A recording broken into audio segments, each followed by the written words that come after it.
Well, that was Theo Leggett. Let's talk now to Bill Buchanan from Edinburgh Napier University, who last year was awarded an OBE for services to cyber security. And just give us some perspective on this in terms of those who have been hacked, those customers with their credit card details out there. How serious is this? It's extremely serious. At the current time, no one actually knows what the details are. And just as what was outlined there, we have no idea if the data was encrypted, if the CVV number was actually released. So at this current time, I don't think there's enough detail on the instant response from BA to make sure that experts can make some sense of the data and to give reasonable advice to customers. If you'd booked a flight in this period of time with your credit card, what would you be doing right now? I would be cancelling it immediately. I've seen screenshots online of individuals being charged a considerable amount of money against their credit card. That hasn't been proven yet that that's the case, but for 2 weeks, it could be that someone somewhere in the world actually has the credit card details of BA customers. How sophisticated is this? Is this something with your computer skills that, given a bit of time, you could have carried out, or are we talking about something incredibly sophisticated? There is always a flaw in any secure system. I think our banks, especially in the UK, are pretty secure and have 24/7 monitoring. They will then be looking at all the alerts and making sure that every transaction is correct. And early on, they'll be getting intelligence that there is something wrong. It's unbelievable that it's taken 2 weeks to find out that the credit card details were actually being taken away. In terms of security, every single part of the transaction should be encrypted.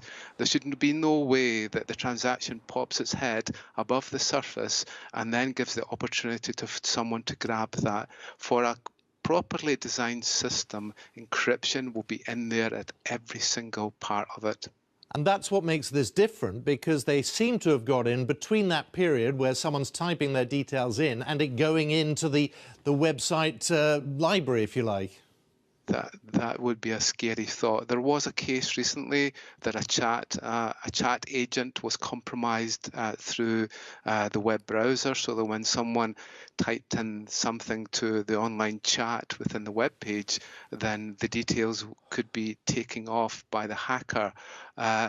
Normally, this type of a hack is through a database hack where code is put through the web page and then drops onto the database, which then takes it, which then the hacker can take the information.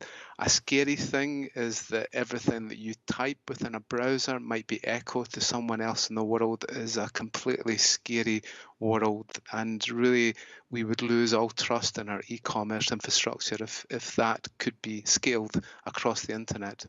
Well, at the moment, we can't be sure that's not what's happened here.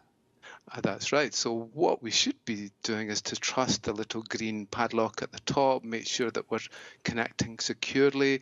We know that our details are being held securely by our organizations, and often we're using things like multi-factor authentication to make sure that we have a good, secure environment. Perhaps we're not indicating enough to users that all these checks are actually happening so that they can feel reassured. Now, I don't know. I don't know if you enjoy a good conspiracy or a good spy novel, but here we are. We're in the middle of a big row with Russia. We've got 24 hours since the head of GCHQ was warning of cyber attacks and things like that. I mean, is that all coincidence?